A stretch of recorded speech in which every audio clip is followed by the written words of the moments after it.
exploring the culture, the adventure, and the impact of martial arts. That's what we do at Kung Fu Podcast. I'm your host, Sifu, T.W. Smith.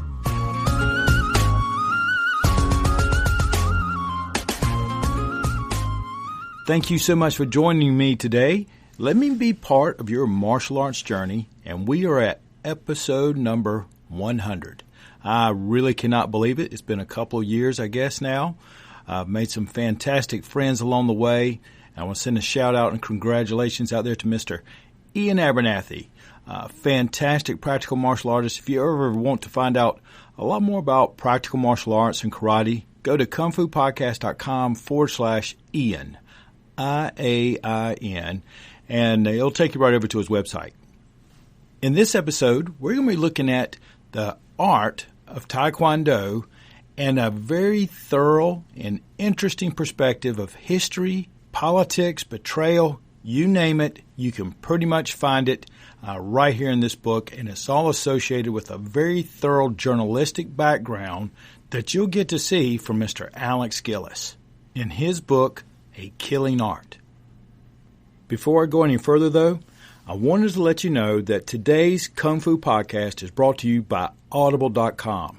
And you can get a free audiobook download and a 30-day free trial by going to kungfupodcast.com/audible, and you'll have access to over 180,000 titles to choose from your iPhone, Android, Kindle, or any of your devices.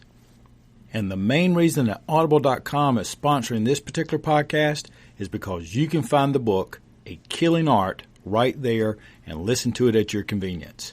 The other formats are also going to be available to you at Amazon and at iTunes, and you can get those links on the webpage. I organized this multi-episode podcast into 3 sections: an introduction, a book review essay by Dr. Ben Juckins, then an interview with the author, Mr. Alex Gillis, and then excerpts from the book, A Killing Art, The Untold History of Taekwondo. So as we get ready to go ahead and settle in, whether you're driving, taking me for a walk with you, maybe even doing your martial arts fitness program. But wherever you have me, get ready, and we're going to get started with the book review by Dr. Ben Juckins.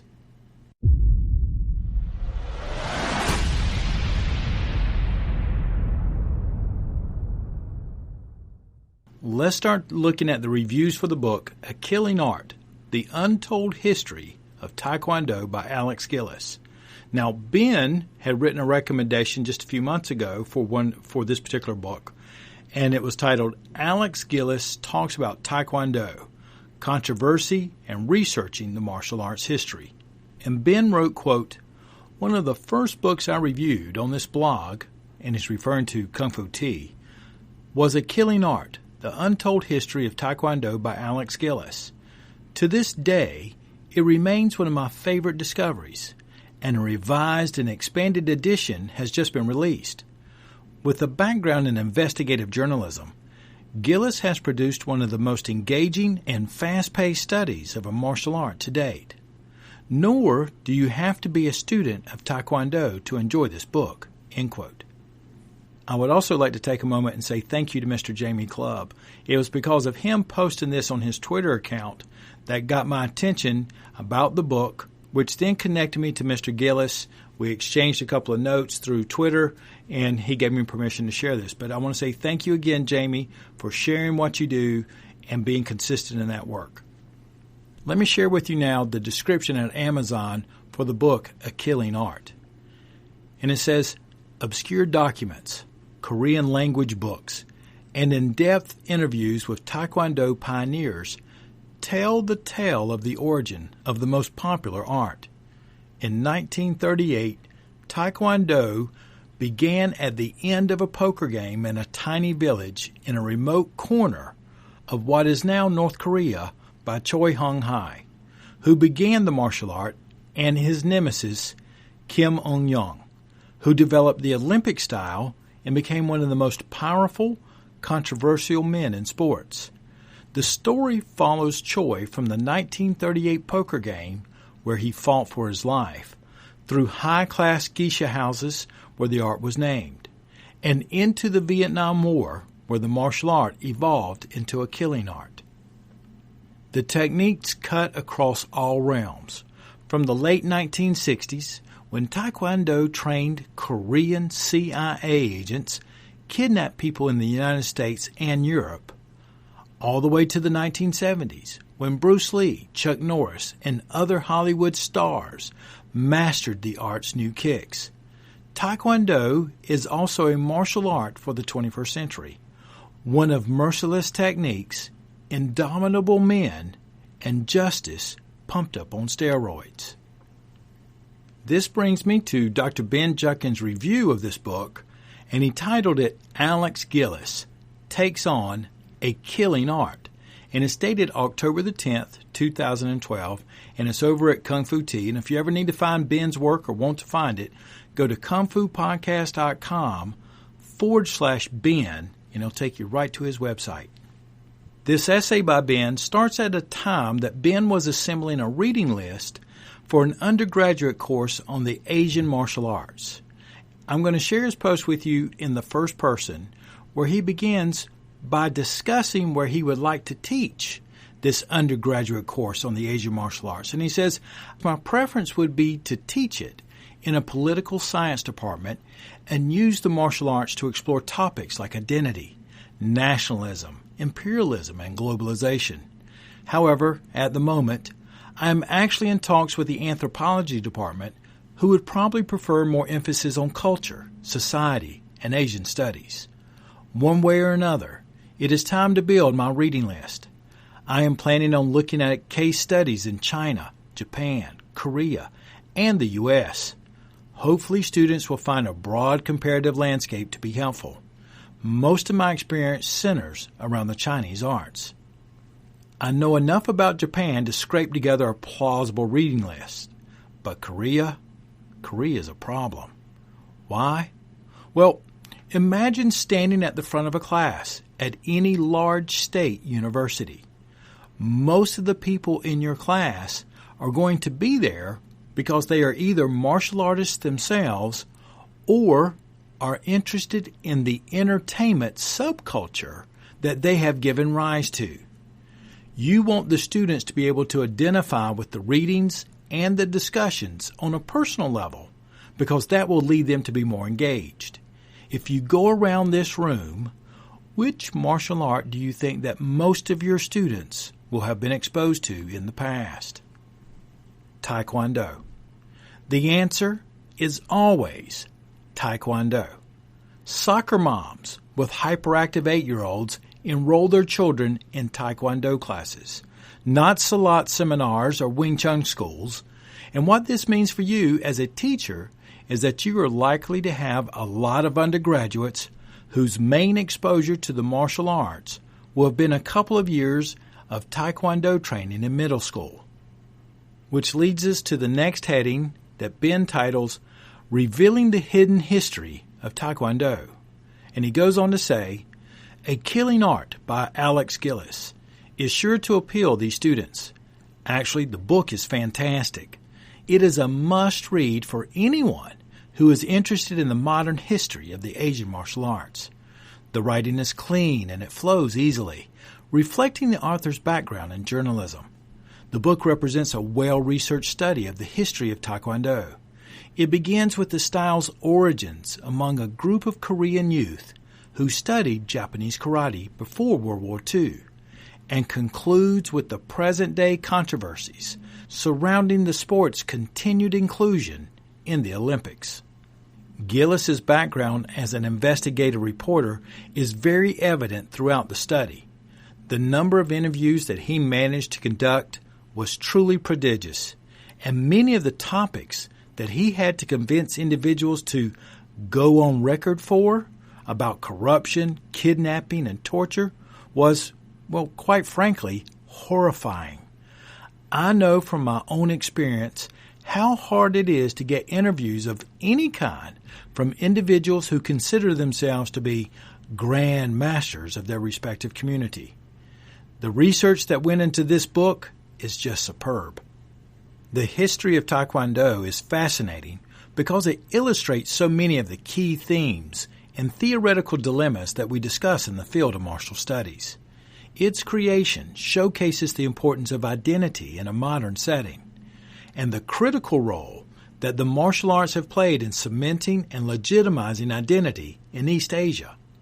Gillis demonstrates in detail how General Choi basically borrowed and modified Japanese karate in the 1950s, consciously promoting lies about the origin and history of his art in an effort to legitimize and strengthen Korean nationalism after years of Japanese domination.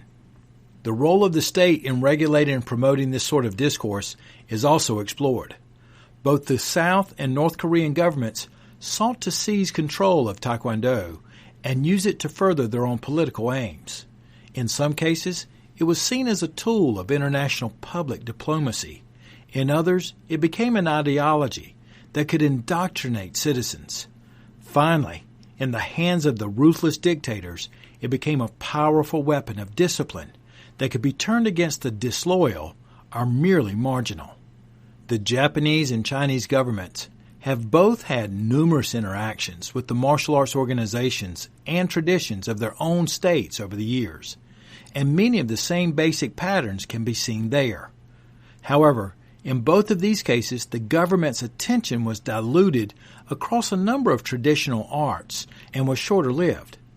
I have not come across anything quite like the Korean government's singular obsession with Taekwondo, nor has this level of official guidance and oversight always been good for the sport. In many ways, the story that Alex Gillis tells is a profoundly sad one.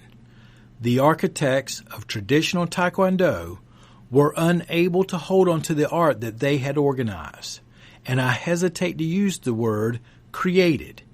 But then they were forced to watch as a despotic dictatorship used their movement to oppress dissidents, both in Korea and in the West, while at the same time transforming different aspects of the style into a toothless, competitive sport, controlled through systematic corruption and cheating.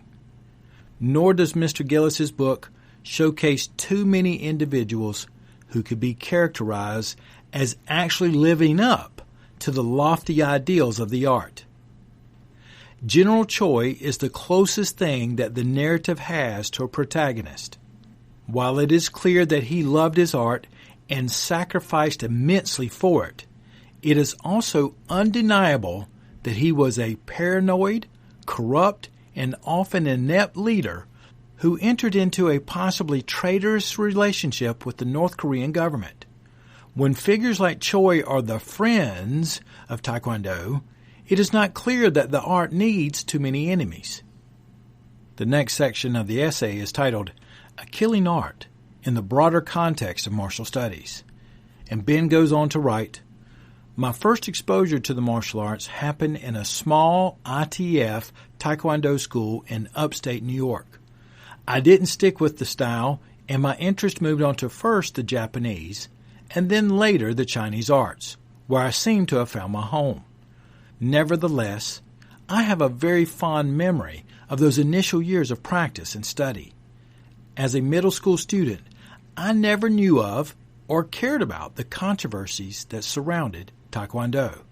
What I did get was a solid foundation in the martial arts that would serve me well as I engaged in my own journey of exploration. Now, after reading Gillis's account, I am left with a set of profoundly ambivalent feelings.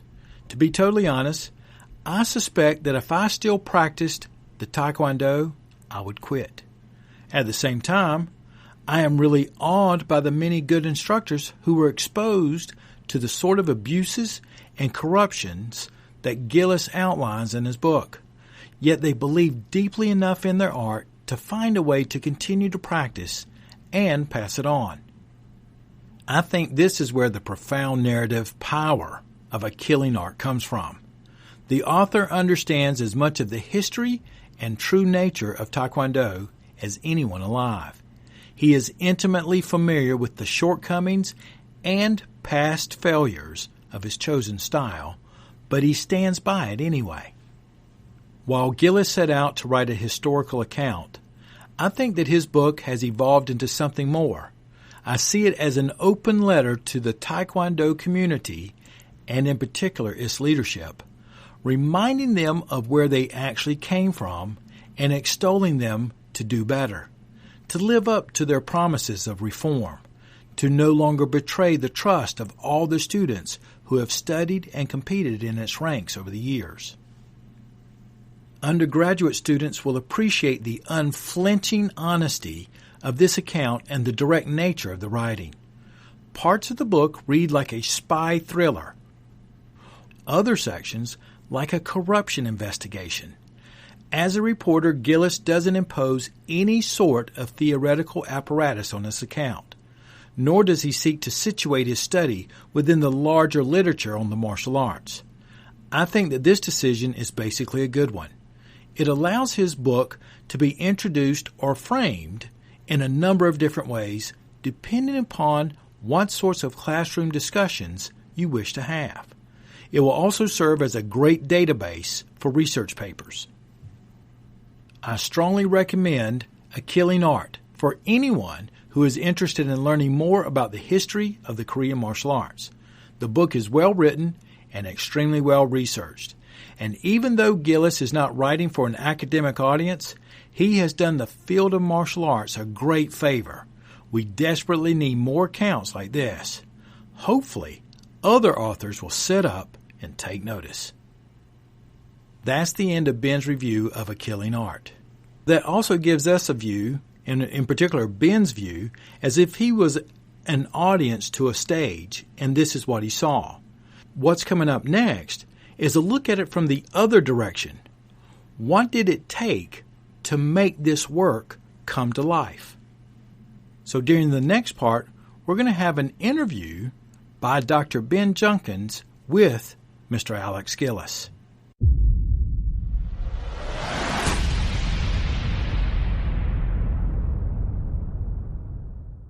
Before we begin to close out this episode, I wanted to share with you the table of contents from A Killing Art, the untold story of Taekwondo. And the reason is because some of the chapter heading sounds like books all unto themselves. So, for example, Part 1 is called The Indomitable Spirit, and it's broke down into 4 chapters.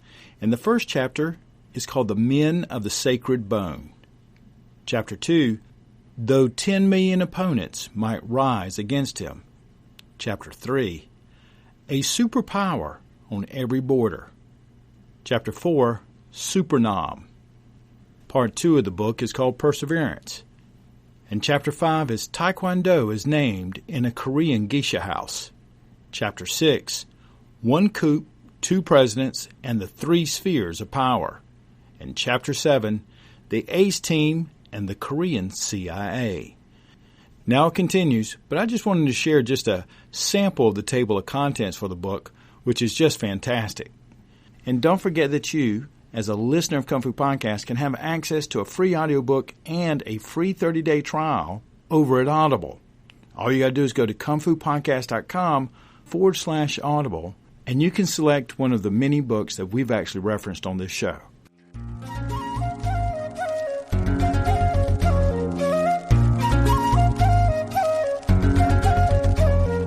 Exploring the culture, the adventure, and the impact of martial arts.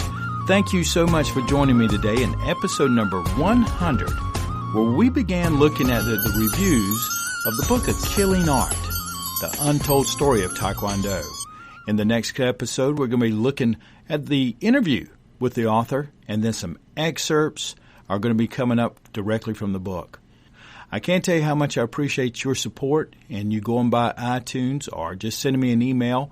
However it is that you let me know what you think of the program and my efforts to deliver the kind of content that hopefully you'll find educational, entertaining, and worthwhile in your pursuit as you're looking down the path in your martial arts journey. Take care, and I'll be talking with you again soon.